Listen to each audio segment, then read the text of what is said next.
Bom dia, pessoal. Vou só passar uma explicaçãozinha para vocês da aula de hoje, certo? Aqui está. Muito bem. Pessoal, gravando esse vídeo também porque é muito interessante, né, as explicações dessa aula. Aqui um material da Fundação Lehman, muito bom mesmo. E identificar informações implícitas. É muito legal porque isso também é um descritor, né, de língua portuguesa. E eu nunca tinha visto ele tão bem explicado. E aqui na língua inglesa ele está super bem explicado. Então eu resolvi fazer esse videozinho com vocês, para vocês. Então, tá aí a gente vai ver o que são inferências, né? E como fazer as inferências para construir o sentido global de textos em inglês. Então, aí ele tá falando aqui nas outras lições, nós vimos as palavras cognatas, né? Que são aquelas que têm, que são muito parecidas com a língua portuguesa. Então, fica fácil de você entender que palavra é ela, certo? E as inferências, por outro lado, elas não estão escritas no texto, né? Ou não estão explícitas, tá certo? Não estão, não dá para você entender no primeiro momento, né? No caso do inglês, porque está em outra língua, né? Então, ó, vamos lá, vamos identificar no texto quais são as informações implícitas. O texto é the accidental creation of a cure. Eu não vou ler o texto, tá certo? Porque as pronúncias nem todas eu sei. Mas vamos diretamente aqui para os exemplos, tá? Vejam que as palavras cognatas estão de rosa. E aqui do lado, né, vocês conseguem ver elas de rosa e que não é muito difícil de você perceber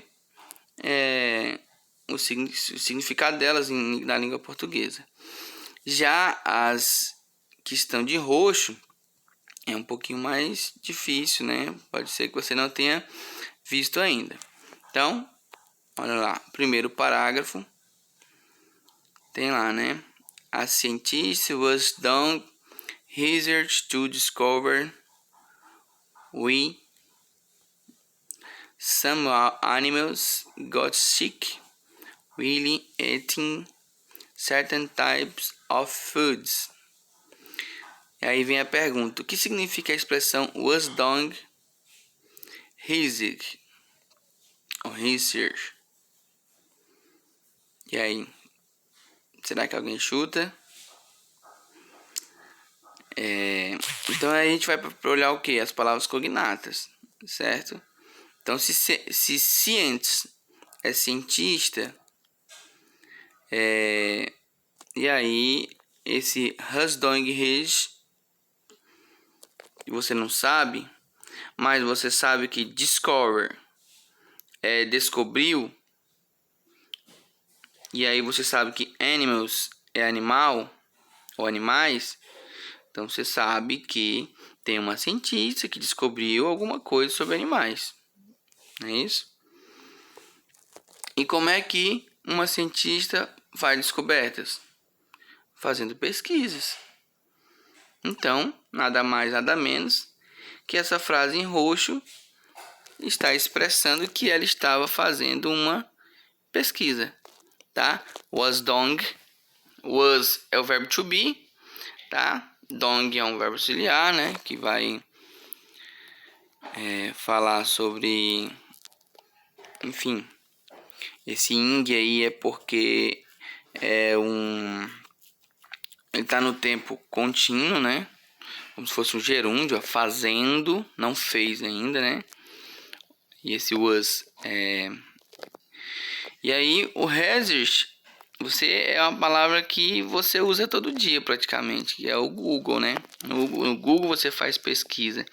Às vezes a gente abre o Google, ele tá em inglês, ele tá lá research, né? Então é isso, pessoal. Vocês fizeram uma inferência, tá? Usando apenas a lógica. Apenas a lógica. Que lógica é essa, professor? É a lógica da comunicação, é a lógica da escrita, é a lógica dos conhecimentos do dia a dia, tá certo? Aqui nesse segundo parágrafo, do mesmo jeito, tá? Dá para saber, é bem mais palavras, né? Aí analisou diferentes materiais, depois composições, né? Consultou cientistas, de novo, né? E conclusão. Então, muita coisa, né? E o terceiro parágrafo, gente, isso aqui é uma interpretação de texto perfeita, maravilhosa, que a gente tem que usar em qualquer língua que você for ler, em qualquer texto que você for ler.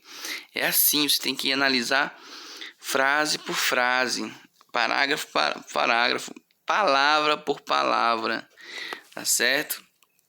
A diferença é que, sim, na língua portuguesa eu costumo dizer que eu prefiro que vocês, quando podem, olhem no dicionário, né? Do que tentem adivinhar, porque é a língua portuguesa, porque vocês estão aprendendo ainda. Depois que vocês tiverem muita leitura, aí vocês vão ter mais facilidade de, mesmo não conhecendo uma palavra, fazer isso daqui que está sendo feito no inglês. Mesmo não conhecendo todas as palavras, mas você consegue saber o sentido global, tá? E aí no inglês é possível que tenha uma atividade que te pergunta sobre o sentido global. Mas na língua portuguesa, você não tem que saber só o sentido global, você tem que saber o sentido, todos os sentidos. Então você tem que saber realmente o significado das palavras, tá certo? Então, isso aqui, para entender o sentido global, dá certo, né? Que é o contexto que a gente chama. Mas para saber detalhes, não dá certo. Você tem que saber todas as palavras, tá? Então, é isso, ó. Falando aqui sobre as três frases, né? Um de cada parágrafo. Que sempre precisa traduzir ela, você, né? A partir das palavras cognatas, você conseguiu entender ali mais ou menos o parágrafo, tá certo? Então, isso é muito importante, pessoal, tá? Muito importante. Porque quanto mais você pratica isso, mais você aumenta sua capacidade de estar retirando informações, né? De textos. Aí nesse caso aqui em inglês. Mas repito, no português também é possível fazer isso. Mas também repito que tendo a oportunidade na língua portuguesa, vá logo para o dicionário, né?